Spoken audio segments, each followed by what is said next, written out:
Assalamualaikum warahmatullahi wabarakatuh.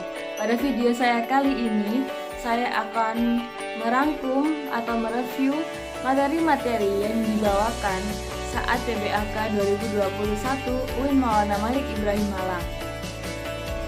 Sebelumnya, perkenalkan, nama saya Yusmalana Fauzia dari Fakultas Sains dan Teknologi jurusan Matematika. Sebelumnya, perlu diketahui bahwa PBAK 2021 UIN Maulana Malik Ibrahim Malang ini diikuti oleh 3.794 mahasiswa baru dan 43 mahasiswa 2020 yang tidak lulus mengikuti PBAK. Perlu diketahui juga, mahasiswa baru semester ini akan memulai pembelajaran mulai dari 6 September 2021 hingga akhir Desember. Pada semester ini, mahasiswa baru menggunakan sistem daring atau dalam jaringan. Sudah setahun lebih, UIN Maulana Malik Ibrahim Malang menggunakan e-learning untuk sarana daring.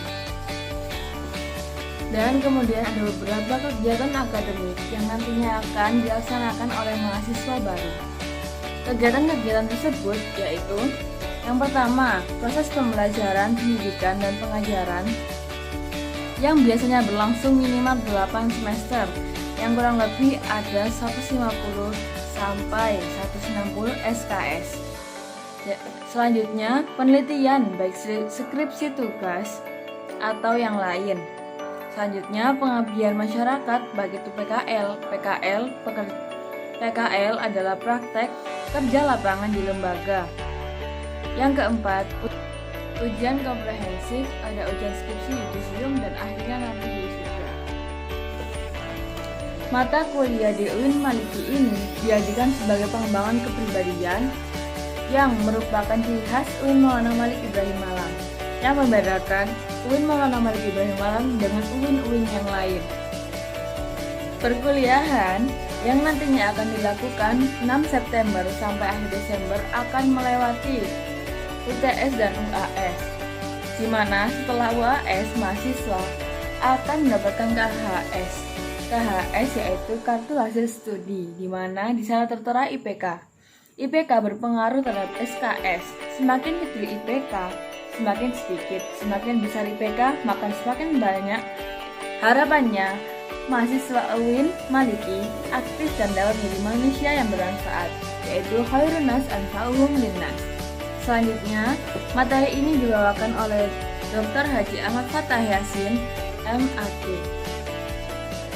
Di mana poin-poin dalam materinya yaitu: yang pertama, mahasiswa baru harus mengupayakan diri baik secara mental dan spiritual dalam mengikuti perkuliahan di UIN Maulana Malik Ibrahim Malang.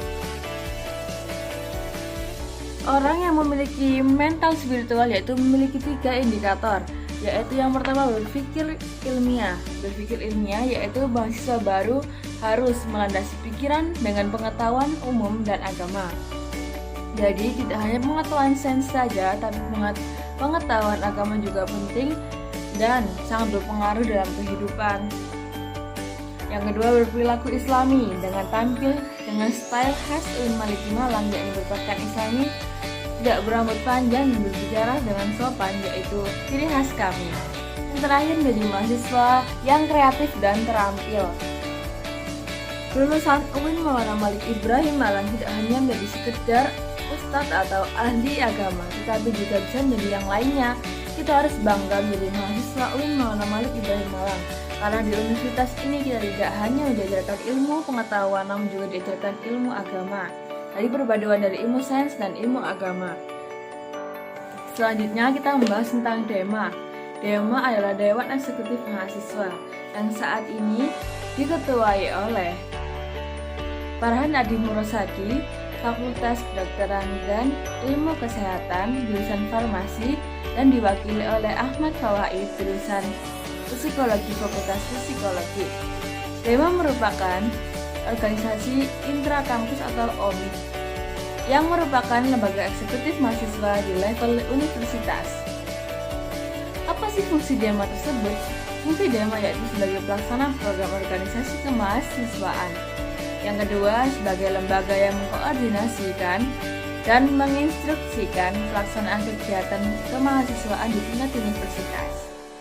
Tugas Dema itu apa? Tugas Dema melaksanakan program kerja organisasi yang sudah disepakati oleh Senat. Yang kedua adalah mengomunikasikan dan menginformasikan kegiatan kemahasiswaan di tingkat universitas. Yang ketiga adalah melaksanakan koordinasi, disinkronasi kegiatan kemahasiswaan. Selanjutnya kita membahas SEMA. SEMA adalah Senat Mahasiswa yang diketuai saat ini oleh Muhammad Adi Faroni. SEMA merupakan organisasi mahasiswa UIN Maulana Malik Ibrahim Malang yang berperan sebagai lembaga legislatif yang mengkoordinasikan Dema, UKM, dan HMJ. Fungsi SEMA itu apa saja? Yang pertama adalah advokasi, legislasi, pengawasan, dan penganggaran, atau membantu mahasiswa dalam segala masalah untuk menyalurkan atau menyampaikan kepada pihak-pihak yang terkait, atau sebagai jembatan. Tugas SEMA yaitu mengawasi dan mengontrol Dema Universitas. Yang kedua, memberikan pusat tujuan setiap kegiatan yang akan dilaksanakan oleh Dema Universitas. Memberikan pengesahan setiap laporan dan pertanggungjawaban setelah selesai agenda. Memfasilitasi aspirasi mahasiswa UIN Maulana Malik Ibrahim Malang dan menyalurkan kepada pihak-pihak yang bersangkutan. Mengawasi setiap kebijakan dan keputusan yang diambil oleh Dema Universitas. Merancang dan menetapkan peraturan organisasi UIN Maulana Malik Ibrahim Malang. Mengesahkan peraturan Dema Universitas menjadi mitra kerja Dema Universitas dalam melaksanakan kebijakan organisasi kemahasiswaan. Wewenang SEMA yaitu 1. Membentuk UU yang dibahas dengan presiden mahasiswa untuk mendapatkan persetujuan bersama. Yang selanjutnya, menampung dan mempertimbangkan segala aspirasi mahasiswa. Selanjutnya, memberikan mandat untuk melaksanakan pemilwa. Selanjutnya, mengawasi pelaksanaan program kerja dan kebijakan Dema Universitas. Turut andil dalam mengkaji permasalahan yang timbul di dalam negara dan tingkat universitas. Menerima dan membahas urusan PO yang berkaitan dengan bidang tertentu dan mengikut sertakan dalam pembahasan. Selanjutnya kita membahas tentang UKM. UKM adalah unit kegiatan mahasiswa. Di UIN Maulana Malik Ibrahim ada beberapa unit kegiatan mahasiswa. Berikut adalah UKM-UKM yang ada di UIN Maulana Malik Ibrahim Malang. Yang pertama adalah Menwa. Yang kedua adalah UKM Resimen Mahasiswa. Ada UKM Pramuka, Klub Sutradara Palang Merah Indonesia. Ada juga Paduan Suara Mahasiswa, Gema Gita Bahana. Ada Mapalatur Sina. Ada Teater Komedi Kontemporer. Ada Seni Religius. Ada UKM Olahraga, Koperasi Mahasiswa, Padang Bulan, Komunitas Musik Studio 3, dan lain-lain. Dan masih banyak UKM-UKM yang lain di Universitas Maulana Malik Ibrahim Malang. UKM PMI. UKM PMI bergerak di bidang kemanusiaan, kekeluargaan, dan kemanfaatan. Didirikan oleh Pak Zainal Abidin dan Pak Mustafa pada bulan November 1990. Nah, dengan lambang UKM PMI ini dilambangi dengan burung Raja Wali. Program kerja pengurus inti yaitu rapat bulanan, kartu kendali, pengukuhan akal, Mustafa XXIX, dan Gis Natalis. Dengan 6 bidang: sosial keagamaan, Ditjen, utang, kesehatan, donor darah, penelitian pengembangan, dan humas. Selanjutnya ada UKM Mapalatur Sina, yaitu organisasi pecinta alam. Kegiatan utamanya yaitu rekreasi atau seperti mendaki gunung, sosial seperti bencana alam, olahraga panjat tebing, dan sebagainya. Selanjutnya ada UKM Simfoni dengan platform Simfoni FM. Program hariannya yaitu Simfoni Morning Show, Free Time, Fresh, Relax, Hai Indonesia, Nizam Muslim, Zaman Now, Halo Kampus, Free Line. Program mingguannya ada Simfoni Weekend Show, Feedback, Simfoni Soccer, Fresh Sunday, Top Chart, Soda, Daily Money, English Day, Yaumul Arabi. Ada program-program unggulan dalam bukan simfoni ini yaitu Of Air, dan Of Air, dan juga ada weekly program. Ada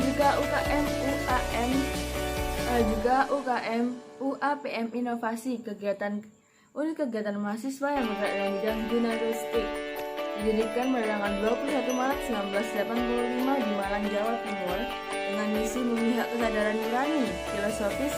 Teks UAPM melambangkan independensi. Ada agenda rutin pada UKM UAPM Inovasi ini dengan diklat kegiatan dasar, upgrading skills, jurnalis camp, sekolah filsafat, rapat akhir tahun, dan diskusi rutin. Selanjutnya kita akan membahas tentang kebangkitan bangsa menuju Indonesia tangguh. Sekarang kita berada di era digital 4.0 akan menuju 5.0, yaitu seperti pemakaian hologram. Kata pepatah, siapa yang ingin memajukan dunia, dia harus pandai IT. Barang siapa yang tidak bisa mahir dalam IT, maka akan menjadi budak dunia. 3 kekuatan pengubah dunia adalah: yang pertama adalah kemajuan teknologi, yang kedua adalah agama, yang ketiga adalah pasar. Peran dan peluang UIN adalah: yang pertama, arus utama pengembangan teknologi digital, link dan match dengan sektor industri, menjadi kekuatan SEO Technopreneur. Epicentrum ajaran agama inklusif. Cara bekerja pada masa depan adalah munculnya jenis pekerjaan baru, digitalisasi dan otomatisasi. Cara menjadi generasi unggul yang pertama adalah keagungan moral dan spiritual. Gandrung ilmu, pengetahuan, memiliki digital question. Yang terakhir adalah peduli sosial. Kita harus mempunyai kecerdasan emosional, tidak hanya kecerdasan digital. Menjadi mahasiswa, UIN Muhammad Malik Ibrahim Malang harus mempunyai 2 arus besar, yaitu Sunni dan Syi'i. Apa moderasi Islam? Definisi moderasi secara etimologi adalah wasatiyah yang berarti jalan tengah, posisi tengah atau berkeadilan. Secara terminologis, moderasi adalah pemahaman fakta keagamaan yang menjunjung tinggi kesetaraan, keberagaman, toleransi dengan berpijak pada prinsip tawazun antara resiko atau logika, teks serta konteks. Dasar teologi yaitu Al-Quran, surat Al-Baqarah ayat 143 dan beberapa hadis sahih lainnya.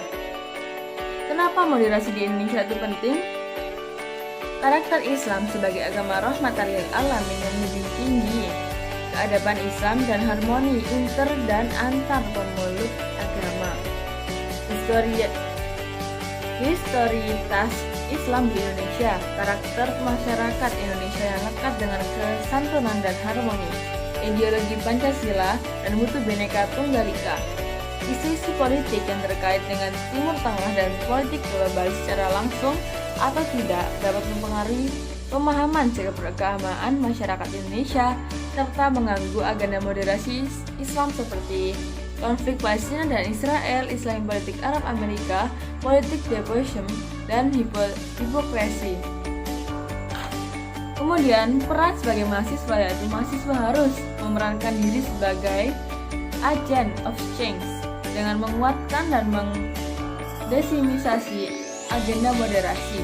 Mahasiswa harus mengedepankan kepentingan kebangsaan dan keagamaan yang sesuai dengan prinsip moderasi. Apalagi mahasiswa UIN Maulana Malik Ibrahim Malang harus cerdas, akademis, religius, dan kebinekaan. Sekian yang dapat saya sampaikan, kurang lebihnya saya mohon maaf. Wassalamualaikum warahmatullahi wabarakatuh. Sampai jumpa.